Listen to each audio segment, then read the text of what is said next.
Welcome back to another episode of the Current Events Podcast. Young Timmy, your boy PC. Today, Tim, we're talking the Cavinder twins, college basketball retirement. Could the WWE be next? Or is it current?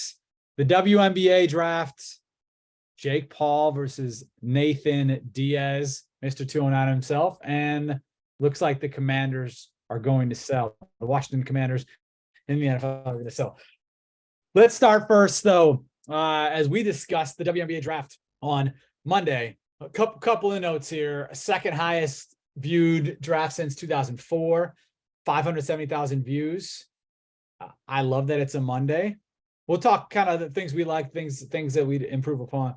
I love that it's a Monday. You commented, I don't know that you love it as much. What are your thoughts on the Monday? I didn't. I would have liked more of a Tuesday, right? So Sunday, kind of whatever, but like the build up wise, and that's our biggest issue with all of this is the build up, what's happening before, what's the actual day of, that type of stuff. I felt like maybe you do a Tuesday, Wednesday, you get more of a Monday, Tuesday build up to it. That was my only. I don't hate that. I think so. Build up wise, we talked about like there was nothing on. It started at 4 p.m. We're in Pacific time. Started at 7 p.m. Eastern time. It was like turn on draft. Let's go. Yeah. And they do the Holly Rowe kind of walks through and she talks about this person and that person. Not always positive feedback I saw on social media about Holly this year. Everyone's got their things, but a couple of comments people didn't love. Specifically, one to Bree Beal. People proceeded as her throwing some shade. Maybe she was, maybe she wasn't. We don't need to get into that specifically. But it was just like, bam, we're into it. Thought it was a missed opportunity. They could have done an hour build-up, a 2-hour build-up, something like that to just set the scene. All right, here's the top players. Here's what each team needs. Here's who we think they should go with, like they do for every other draft. Right. If you turned on an hour early, it was just Sports Center on ESPN. They could have done on ESPN2 or like an ESPN Plus show or thing. YouTube. Do it on the W's YouTube channel. That would be a perfect place to start if they can get the broadcasting stuff, right? Yeah, I guess I was just thinking more ESPN, like ESPN should have, but W should have done it. I don't know that they did any. I didn't see anything. I didn't see anything. And I saw a lot of people saying, even when it was starting, like, where can I watch this? Where is it? Like, because there's no hype, there's no build up to it. It's, hey, we're on. Yeah. Now, they do the W in general, I think, does better content wise than the NFL, NBA does with the players, because and part of this is maybe just because the players accept the collab post with them, but they're doing like shout outs from, famous people or family members that mean something and they're watching it, and they're doing like the constant content everyone else is doing, like, who's your WNBA goat or who, favorite foods, like shit like that. I always like that stuff, but I liked how there was lots of collab posts with the W and players, which we don't see from other leagues.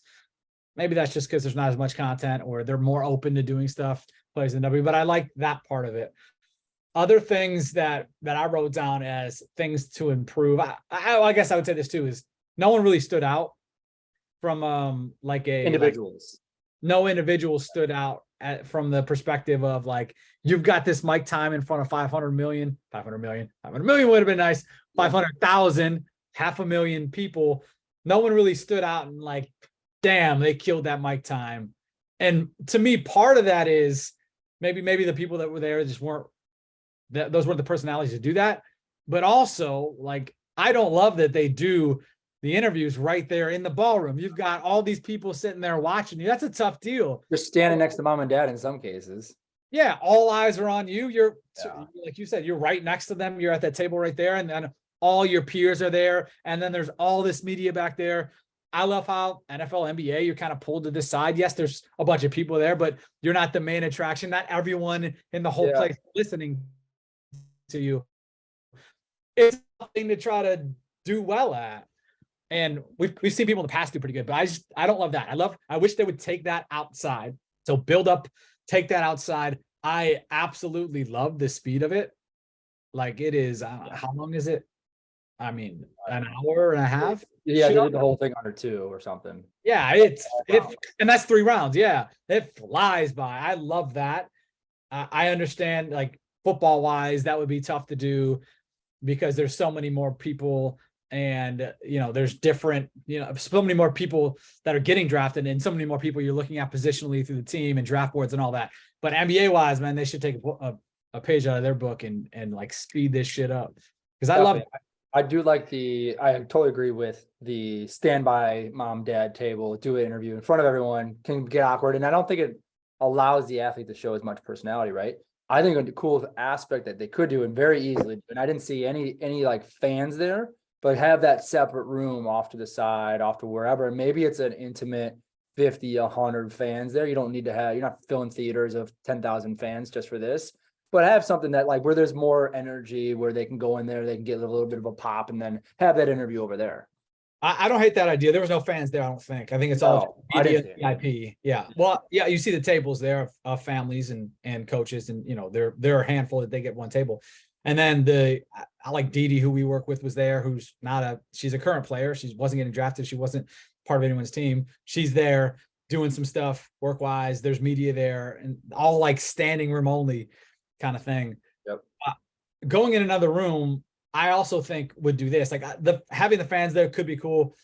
I don't know if that's the move, especially if you're a fan of a team and you're like, oh shit, we just drafted this person. I don't like that. But what it also does, if they leave, like in the NBA and NFL, like there's a deep breath you can have in there. Like you get drafted and you walk right up and take it. Yeah. Like you're immediately, bam, get on the mic, and your heart's racing. Some of them are emotional as hell. And that can be a cool moment to capture at times, but let them at least like think about, all right, here's where I'm going. Here's the situation. Here's something I want to say. Like let them have a moment to take a deep breath and collect themselves. Yeah, I agree. And I don't know if you saw this, you should have seen it, but in our newsletter that went out, the sports page. I always listen to them. Okay, great. We had a breakdown of actually what the salaries are for the first rounders. Right. A lot of people don't know. You're not making NBA dollars when you walk up there. You're not getting that $10 million signing bonus. Yeah. First four is about 72,000. And then it trickles down from there to 69,000, 62,000. I think the lower end draft picks are at 60,000 for the year. So you're not making those NBA dollars. Let's give them reasons to, show a little bit more personality. Let's involve them more things so they can go ahead and do that stuff off the court. Yeah. Well, I think people realize, obviously, they're not making NBA money, but those other things matter. And, you get in front of 500,000 people, like this is a big time opportunity. Can you help put your athletes in the best position to succeed off the court? Because they're not going to kill it on the court money wise. I didn't know those exact numbers. I knew everyone was like 70-ish. And also I think it was 2 years ago, 9 players who got drafted made opening day rosters. That's it. So crazy. And I don't know what the number was last year, and I didn't look it up, obviously. Definitely of the first 3 rounds, not everyone's going to make it. Probably not even half those people will make the day one roster. Others can make it, and injuries happen, and you get called up, like that kind of thing. But I mean, it's the craziest of crazy when it comes to the W. Now, also of note, W-wise, they announced right before that, I think it was actually that day, they announced that at least for playoff games and the championship cup, you will now be able to take charter flights, which is new. A nice step. Yeah. I'd be curious. Maybe we should do a deep dive on this. So you have, I don't know, you're the mathematician. 12 times 3 is 36. 9 of them make the roster. What happens to the rest of them with 36 minus 9? You're good at math. Figure that one out. 27. What happens? Like, where do they go? Right. So is 80% of those ladies just done? Do the majority of them go overseas? Do they stick around? Do they get pulled up? I'd love to know that for that draft ratio and percentage of what happens to them, right? Yeah, I'd imagine most of them are done or go overseas. I would bet 30% are just done. Yeah, probably. I mean, which is crazy because you're a draft pick away from continuing to play, or you're just done. You're the top of the top. Yeah. There's 144 women who make the WNBA rosters. 12 teams, 12 players. That's it. 144. Like, it is the elite of the elite of the elite. It's such a small percentage and so hard to get there. And when you get there, it's not like you're making real money anyway. So that's why it is so important to capitalize on these moments and opportunities, because you can make such great money off the court. Which, anything else to say to that? Or can we transition to, speaking of off the court money, the Cavinder twins, and the reason I guess we're talking about them today is twofold. One, they announced the other day, and if you don't know who the Cavinder twins are, 4.5 million on TikTok. They're twins who were at Fresno State now, or I guess as of a month ago, played at Miami, University of Miami. Social media stars, really good basketball players, but they announced earlier this week they're done with basketball. And I forget which one it was, but one kind of wanted to play, the other one says, I'm done. And I didn't know that. yeah, well, she wasn't hard like if she really wanted to, but she was like, man, I don't want to play if she ain't playing. Got it. And then today they were on the Today Show, which as we were texting through, I always find it weird when a 22 or 3, whatever they are, year old is on the Today Show. I feel like there's a better use of time. There's more things that fit the culture of a 22-year-old that could get more views and be more beneficial than a, I didn't see the full convo, but usually those convos are like 7-minute cringe fests. All I saw was the 15-second clip that we posted on Sports Biz Network about it. But basically they were asked like, WWE, what do you guys think of that? And they have an NIL deal with WWE. They were a part of the first class. We had 2 athletes, Lexi Gordon, who was at Duke at the time, and then our guy John Seaton, who's at Elon still in the WWE class. So we got a little bit of insight of how those work. And basically, I don't know exactly what their plans are moving forward, obviously, but what they do is they try to ingrain you in the WWE culture. They take you to events and they want you to try out, is the general kind of outline of how they do that. And asked them the question, they said, we love the WWE. We'll see what happens. So they got a lot of buzz. Somebody said they're head of the WWE. And then somebody who works with them and says, that's not what they said, but didn't say they're not going to the WWE. And I think in general that the Cavinder twins are what's great about NIL. Yes.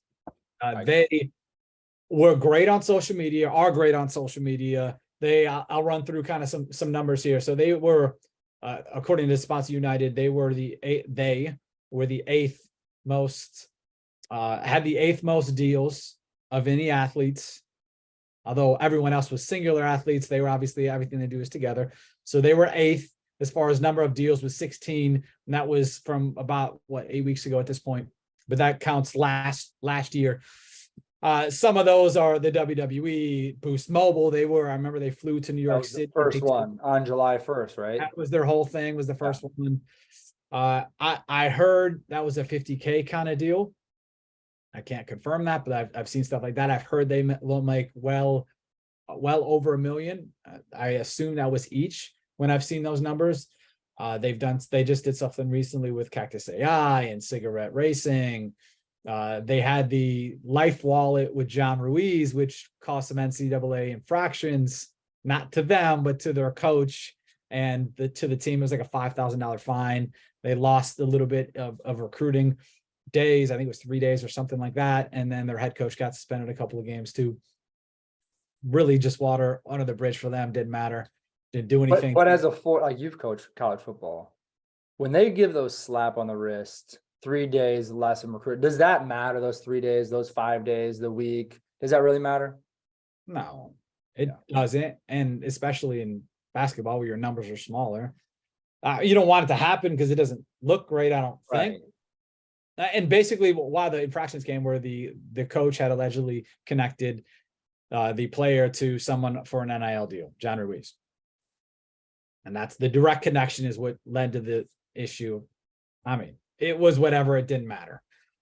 But they are, again, what's great about NIL. They would, if they didn't play basketball, they would have had a similar following. They would have got a bunch of deals, but the crossover opportunities, and we know there's people that reach out specifically, I'm looking for a college athlete NIL deal, or I'm looking for this type of person in this type of area that is a college athlete. There's more of that because of them having a big following and them playing basketball.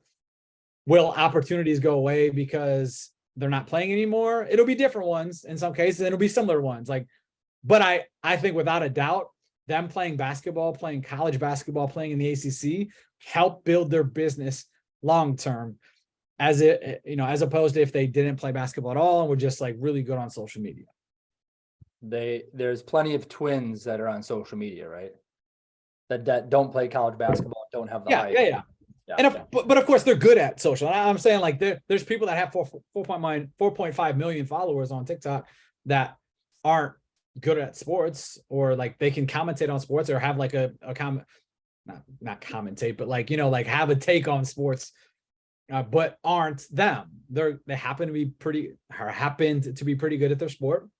And again, they had this crossover into sports. They were one of the biggest names in college sports. If they were just one of the, 4.5 million on TikTok is like a good following and very good for business, but you just get lost in the mix, right? Of course, they're twins and they stand out, and there's certain things they do that people love, but they have this crossover ability that has no doubt helped their business. And again, this is why we love NIL, is because this has helped set them up for business after. They could still play basketball. They've got a 5th year. They could take their COVID year, but they don't want to, because they want to get away from the books and the BS and just build business. And this is what we love about NIL, is have people who are really good college players who aren't going to make a bunch of money at pros, but are going to continue to grow their biz and kill it. And I believe they're up, like, I want to say when they started this, they were at like 1.4 million, like when NIL opened up. Right. So they've continued to grow so much, and hopefully they continue to build their business and be millionaires. Can they, let's say they take this year off, what's the time stamp on it? Take the year off basketball to come back with and finish that. I don't know how a COVID year works. Yeah. I don't know. I have no idea. Interesting. They're like, hey, we're done. And they do the comeback tour type of thing. I mean, you know how it is when you get done with school. Why the hell you go back to school? Like, right. School, nobody loves studying for tests. Yeah. And if you're a millionaire, like people like is rumored, why would you do that? Right. I think that in addition to the NIL, like this is like they're a perfect use case, right, of NIL. Not the elite athlete have opportunities, but very good, right. But the reason I think that I got Kata yelling in the background distracting me. The reason I think that this is a great move for the WWE is it fits their pillar, right? It's like it's a bucket of like, hey, this already worked, right? They had the Bella twins that were successful. Who went on to have a TV show, and I didn't watch the show. I don't know exactly if it intertwined with them being on WWE or if it was post like, hey, we're retired now. Here's our second chapter of our professional careers. I'm not really sure, but I know they had 6 seasons there. And doing a quick search recently, they were worth 20 million plus. So you find similar characteristics, right? Put them into a bucket. This already worked for the WWE. WWE can do that with the twins. They can do it with someone who's like a John Seaton, who was a former college athlete, someone who was like a Brock Lesnar, who was a former college athlete. Find those guys and gals to, I know you don't like gals, find them who fit those different personalities, those different roles, and just utilize NIL to start working with them when they're 18, 19, 20 years old, as opposed to 25 years old. Well, I mean, like you look at the top people in the sport, like they're all not all of them, but a lot of them are former college athletes. Obviously they're athletic. Obviously they're good looking. Those are 2 things that help in the WWE. They have good personalities. There's number 3. Can they wrestle, or like, is there just something else they're potentially doing? Not being in-ring talent. Are they going to do stuff that's going to be different? Or I know, the whole, we talked about this last week, is the WWE and UFC combined company. Like, maybe there's a whole nother thing they're doing here that we don't even think of or know that's going to happen. So who knows? And, they said, yeah, we're excited to do some stuff, but they didn't say what it was. That could have even just been like, hey, we're excited to try out and then get the hell out too. Like this might mean nothing. Yeah. It could very much so be someone who was doing the interview or someone who heard it, didn't know they already had a relationship with WWE, and they mentioned WWE and they're like, oh, they're doing something with WWE. It sounded like, well, I don't know if he did or not. I saw the first person that reported like, hey, they're headed to WWE. And then I saw people underneath being like, hey, they already have an NIL deal. I don't like kind of what you just said. And he was like, they didn't say it sounds like they were. And it did kind of sound like, hey, we're looking to continue this relationship kind of thing. I don't know. We'll see what happens. You just froze. I don't know if I froze. You froze. Son of a bitch. I hope it's your computer, and while I talked, it didn't cut me off. Frozen. Yeah. Anyway. All right. Speaking of UFC and combat sports, anything else to add? No, your transitions are just on point today. I know. But then But I In met pre-production, you were just rolling through these transition 1, transition 2. I didn't do any of that. We talked for like 2 minutes before we get on here. And then I messed them up by going back and saying, is there anything else to add here? Yeah. But I will continue moving forward. Roll on. Major fight news. Nathan Diaz versus Mr. Jake Paul. And, we're fight fans. We love the BS and the hype and the talk about it. And we'll talk a little bit about the fight as it comes closer, probably. But from a business side, I love this for a couple of reasons. One, Jake Paul does good business when he fights, and it's hype, and it's an opportunity to create great content, and it's an opportunity to make money. Nate Diaz has been beefing with the UFC about contract stuff. When you're in the UFC, for people who don't know, the UFC is the worst when it comes to contracts. Fighters make a very small percentage. I think it's 18, 19%, where typical, almost every other league is at least 45 to 50%, where the athletes or players, not players in fight game, but athletes make a percentage of what ownership in the league makes. UFC is very low. They typically sign long-term contracts to rope you in, and Nate's out. And he actually had to do a bunch of things to kind of wait out the contract, but he's here. He said he wanted to fight. He said he wasn't fighting. Jake Paul, there was talks of him maybe fighting Logan Paul, but it comes out yesterday that this fight is happening. It'll be August 5th in Dallas, and will be co-promoted by Real Fight Inc., which is Nate's company. This will be the first event of Real Fight Inc., and then MVP, which is Jake Paul's company. Your thoughts, sir? Where is that in Dallas? They're not going to a Cowboy Stadium, are they? No, Mavs Arena, American Airlines, right? Okay, yeah, it's Mavs Arena. One, I love the hypeness, social stuff that's going to ensue from everything. The actual fight itself, I don't love for Nathaniel Diaz. I just don't think that I think Jake wins, if we're being honest. I think Jake is. Thank you for being honest. I think Jake has a lot more power than I initially thought. In the first fight, second fight, even though he's knocking people out, I just whatever. Yeah. I just thought the last 2 fights that we've watched, he just seems like he's got a shit ton of power. And I don't know. I like everything about it other than the actual fight. I love what's going to happen over the next couple of months. They're going to be talking shit. It's going to elevate both the people. Nate Diaz came out today, also said that he's going to beat Jake Paul, and then he's going to come back to the UFC and get his belts. So I love, there's going to be a lot of shit talking, and I like that aspect about it. The actual fight is whatever for me. Yeah, we'll probably get the fight. We haven't got a boxing match since Conor Mayweather. Yeah. For a long time. We get all the UFC pay-per-views, but we don't get boxing. And whatever about the fight, I disagree. I think Nate's going to win. But a couple of notes as far as money-wise. The UFC is impossible to find specific numbers. Again, it's kind of part of their shadiness to it. If you don't know what other fighters are making, you have less negotiating knowledge and power to be able to work through things.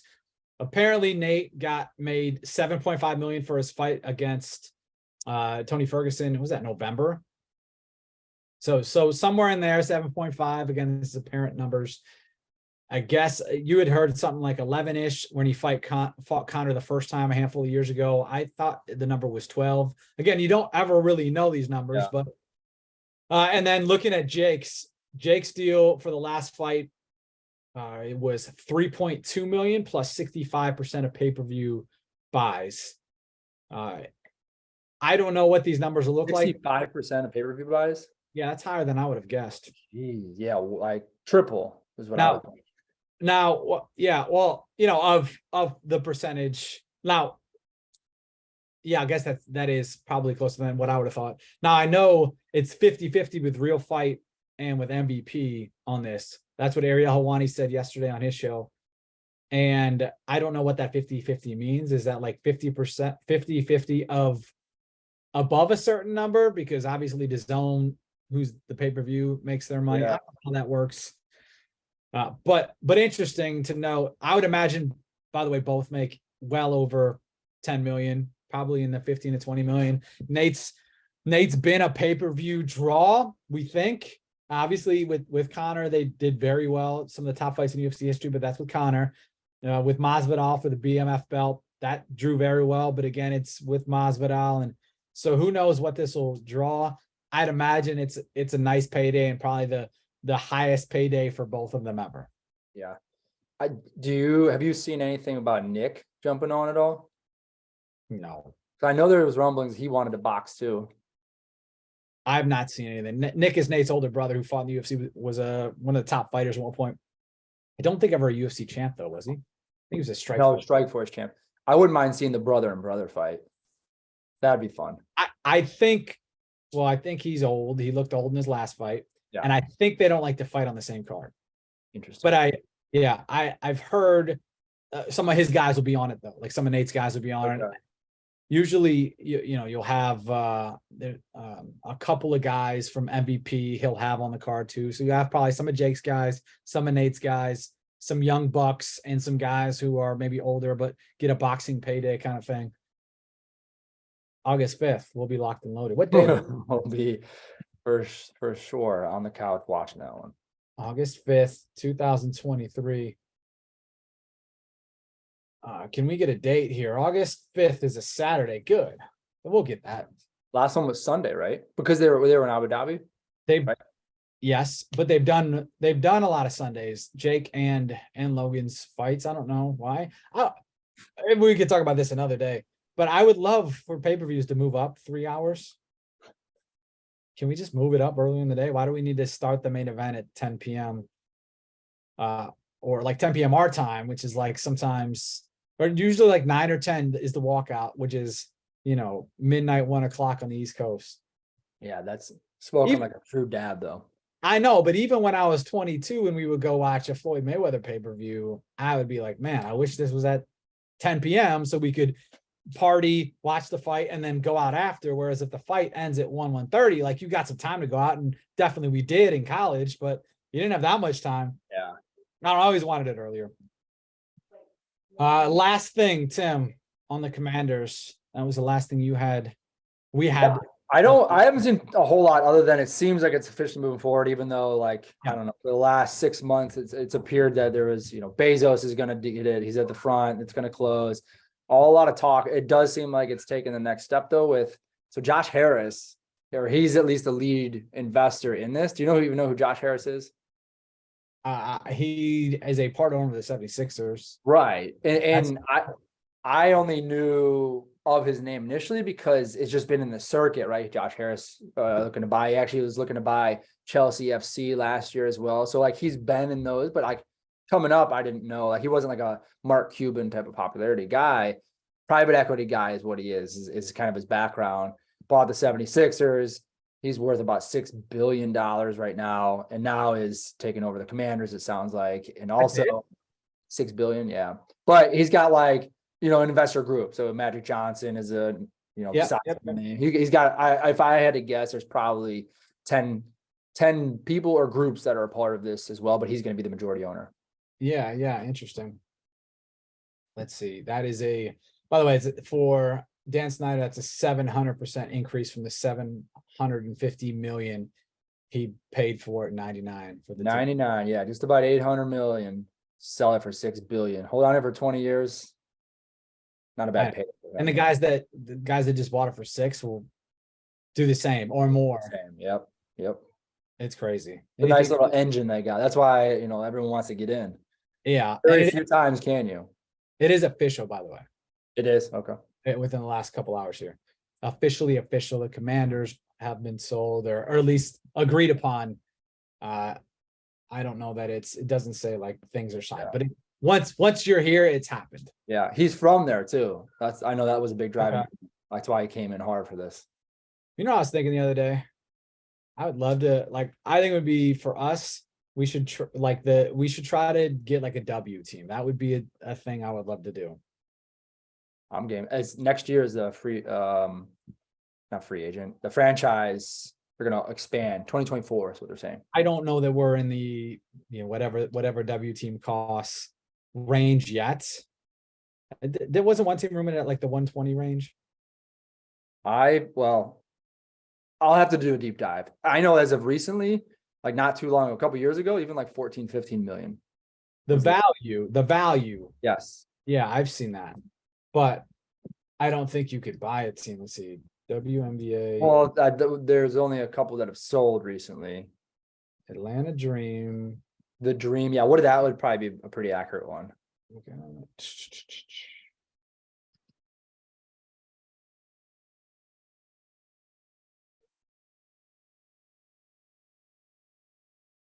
Well, that's interesting. I guess I'm off on numbers there.